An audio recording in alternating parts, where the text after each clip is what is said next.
Jadi satu sisi misalnya ini termasuk undang-undang tindak pidana di bidang ITE ini, satu sisi ada kemauan polisi itu untuk menyelesaikan perkara-perkara itu secara restoratif, ya, melalui apa? Ya istilahnya restoratif itu gampangnya dimusyawarahkan gitu aja lah, ya. Jadi dimusyawarahkan yang melibatkan siapa? Offender, victim, jadi ada pelaku, ada korban, ada polisi ya dari mewakili pemerintah, dalam hal ini adalah unsur dari negara, kemudian ada tokoh masyarakat atau mungkin juga keluarga. Jadi dirembuk gitu aja sebenarnya, selesai itu. Ya sebenarnya begitu, ya. Jadi maka tindakan restoratif justice itu sebenarnya tidak bisa dilakukan hanya sifatnya itu fragmented. Kalau saya melihat begitu. Kenapa kok RJ ini misalnya disangsikan? Karena restoratif justice itu tidak menjamin adanya kepastian hukum. Nah, oleh karena itu ketika mau disandingkan dengan CJS, Criminal Justice System, itu jadi masalah tersendiri. Nah, jadi kalau mau itu disandingkan dengan CJS, khususnya dalam menangani tindak pidana bidang ITE itu harus ada sistem. Jadi RJS, Restorative Justice System. Seperti kita tahu ada Criminal Justice System. Nah, nanti sistemnya bagaimana? Jadi misalnya ini ya, polisi dengan SE itu sudah oke, ini karena ada sudah memaafkan, jadi tidak perlu ada penyidikan, bahkan tidak perlu ada, mungkin penyelidikan oke, tapi tidak perlu ada penyidikan untuk menetapkan tersangka, misalnya, ya sudah diselesaikan aja. Diundang, mungkin membuat surat pernyataan, kesepakatan di situ, diketahui para pihak, kemudian tidak cukup di sini, tapi harus didaftarkan pada pengadilan. Untuk apa? Memperoleh penetapan hakim. Jadi kalau ini RJ yang saya katakan sebagai inovasi baru di dalam penegakan hukum ini, di bidang ITE ini tidak dibikin secara sistemik, ya percuma saja. Karena nanti kepastiannya itu akan tergantung dari like and dislike, atau suka atau tidak suka, atau sering saya mengatakan, ya suka-suka polisi gitulah ya. Jadi saya katakan dia berada di garda yang terdepan. Saya sering mengatakan SSK, suka-suka kami lah ya. Nah itu yang salah satu menjadi alasan mengapa harus direvisi, terutama harus mendapat ketegasan. Misalnya dalam hal pasal 27 tadi yang Mbak sudah sebut itu di pasal 27 ayat 3. Sebenarnya soal pencemaran nama baik itu ini delik aduan atau delik biasa. Itu saja kita nggak jelas gitu loh. Padahal kalau sebagai orang hukum, kita tentu tahu pencemaran nama baik itu menginduknya di mana? Kan menginduknya di pasal 310 Kitab Undang-Undang Hukum Pidana. Nah, ketika menginduknya itu pada pasal 310 Kitab Undang-Undang Hukum Pidana, maka sementara pasal 310 itu adalah apa? Deliknya adalah delik aduan. Aduan absolut itu. Jadi kalau tidak ada yang mengadukan, polisi juga tidak boleh mengadukan sendiri atau menangani. Ya, misalnya terkait dengan presiden ya yang diduga dicemarkan nama baiknya misalnya. Ya presiden sendiri harus datang ke polisi untuk apa? Mengadukan bahwa ada seseorang yang diduga melakukan tindak pidana pencemaran nama baik. Itu loh. Selama ini kan polisi sendiri bisa membuat aduan atau mungkin orang lain yang membuat aduan pada polisi dan anehnya ditindaklanjuti. Ini yang jadi persoalan pokok terutama ya mengenai ujaran kebencian dan juga mengenai pencemaran nama baik. Nah oleh karena itu kalau menurut saya ya satu prinsip saya sampaikan bahwa oke, kita melakukan revisi. Tapi kalau nanti di lapangan itu ternyata anak buah ya di lapangan ya, maksudnya SE-nya jelas gitu ya. Kalau sudah diminta maaf ya oke, tidak perlu tindak lanjuti, sudah diselesaikan saja secara internal di situ melalui RJ, Restorative Justice. Tapi ketika di lapangan itu juga tidak komitmen anggota di lapangan tidak jelas, maka itu nanti jadi SSK tadi, ya suka-suka kami, gitu ya. Jadi saya berpikiran begitu. Kenapa? Jadi kadang apa ya di sini ya di hati saya itu bertanya, lah mengapa baru sekarang gitu loh ya ide restoratif justice ini muncul setelah banyak korban berjatuhan tadi Mbak moderator sudah menyampaikan setelah banyak korban berjatuhan karena apa dituduh melakukan delik undang-undang ITE. Nah, penyidik Polri itu sebagai penegak hukum mestinya tidak apa ya ragu ketika mau mengambil tindakan untuk melakukan apa kalau di undang-undang kepolisian itu ada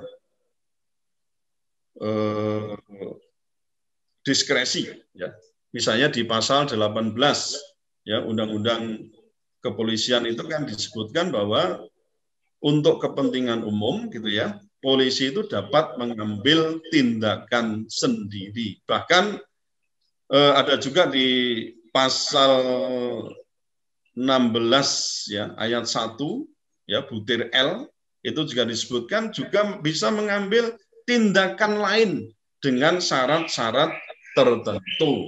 Nah, jadi ada juga diskresi yang bisa dilakukan.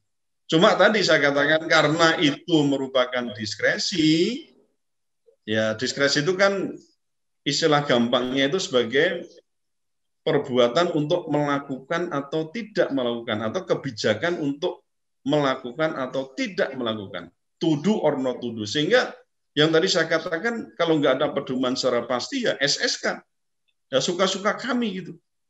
Nah kemarin ada juga yang berpikiran loh lah ya kok sekarang ini gimana padahal dari awal kita sudah tahu juga bahwa tadi saya sebutkan pidana itu merupakan ultimum remedium. Ada sarannya RG juga. Dan RG itu sudah tadi saya katakan sejak tahun 2000 sudah di apa namanya ada resolusi PBB yang itu bisa kita pakai. Polisi juga punya untuk menyelesaikan secara namanya community policing dengan penyelesaian-penyelesaian yang tadi saya katakan sudah ada FKPM, Forum Kemitraan Polisi dan Masyarakat. Kok nggak dilakukan? Tetap apa namanya primum apa namanya remediumnya itu adalah pidana. Jadi yang diutamakan justru pidana. Pokoknya ya orang yang melakukan tindak pidana ITE sudah nah, berujung apa penjara gitu loh. Nah mestinya kan pidana itu sebagai upaya terakhir ketika upaya lain misalnya dengan jalan damai, dengan musyawarah mufakat itu gagal. Yang tadi kita wadai dengan istilahnya namanya restoratif justice itu. Dan ingat saudara sekalian bahwa sebenarnya gampang kok. Restoratif justice itu karena bisa terlaksana ketika itu ada yang kita sebut dengan voluntary principle. Jadi prinsip kesukarelaan. Ya, meskipun misalnya ini delik yang delik mengenai pencemaran baik itu dikatakan delik biasa misalnya ya. Atau begini, meskipun ini merupakan delik aduan, gitu ya, atau maaf ya, saya katakan delik biasa misalnya, antara para pihak itu sudah sepakat, tetapi ketika polisi itu tidak mau, gitu ya, tidak mau untuk menghentikan penyelidikan terutama, atau mungkin penyidikan kalau sudah dimulai, karena sudah para pihak itu bersepakat untuk menyelesaikan secara damai, itu tetap akan bisa berjalan. Karena alasannya apa? Alasannya ini adalah delik biasa. Kan gitu, bukan delik aduan. Maka menurut saya memang kita harus mendapatkan kepastian terutama sebenarnya pasal-pasal yang tadi dikatakan karet itu pertama tadi saya katakan ini delik biasa atau delik aduan. Nah, kalau menurut saya karena misalnya yang tadi pasal 27 itu menginduk pada pasal 310 Kitab Undang-Undang Hukum Pidana, maka ya itu adalah delik aduan ya. Hanya yang bersangkutan yang boleh atau polisi akan memproses apa namanya penyelesaian tindak pidana di bidang ITE ini kalau ada pengaduan dari para pihak ya langsung, tidak boleh diwakilkan, apalagi kok polisi sendiri yang melakukan aduan sendiri itu tidak boleh gitu ya. Ya, Jadi saudara sekalian, memang menjadi PR besar kita ya ke depan, mengingat perkembangan ITE, perkembangan informasi dan teknologi elektronik itu demikian pesat. Saya tetap menginginkan undang-undang ini ada, tetapi dengan revisi-revisi. Karena kalau tidak ada undang-undang tentang informasi dan transaksi elektronik, tentu kita juga punya kekhawatiran bagaimana hak-hak orang untuk memperoleh keamanan, kenyamanan, bebas dari ancaman secara elektronik itu juga akan terancam. Tetapi tadi saya katakan, ketika memang revisi itu perlu dilakukan, harus mengarah pada penciptaan terutama keadilan. Keadilan itu harus tetap diutamakan. Nah, sebagaimana kita ketahui, kalau ini terkait dengan Rumah Pancasila dan seterusnya tadi, jadi RJ itu menjadi sangat penting dengan ditambah dengan sistem. Jadi restoratif justice system ini sebagai inovasi baru di dalam penegakan hukum di bidang tindak pidana ITE. Ya, saya kira sementara itu dulu, Mbak. Siapa tadi, Mbak Widya atau siapa? Yang perlu saya sampaikan, nanti dalam diskusi akan kita lebih pertajam. Ya, Assalamualaikum warahmatullahi wabarakatuh. Waalaikumsalam warahmatullahi wabarakatuh. Baik, terima kasih kepada pembicara pertama, Profesor Dr. Suteki SHM Hum. Bisa kita simpulkan dari pemaparan pembicara pertama bahwa hukum yang baik itu ada dua, yaitu good norm dan good process. Dalam hal ini, untuk memerangi masalah memerangi masalah pasal karet Undang-Undang UU ITE, dapat kita gunakan tindakan restoratif justice yang merupakan inovasi baru dalam Undang-Undang ITE. Revisi Undang-Undang ITE tentunya perlu dilakukan dan dengan memperhatikan keadilan. Sebagai contohnya adalah kejelasan pada pasal Undang-Undang ITE, yaitu pasal 27 ayat 3, yang masih menjadi pertanyaan apakah merupakan delik aduan ataupun delik biasa. Oleh karena itu, revisi Undang-Undang ITE perlu dilakukan. Oke, terima kasih kepada Profesor Dr.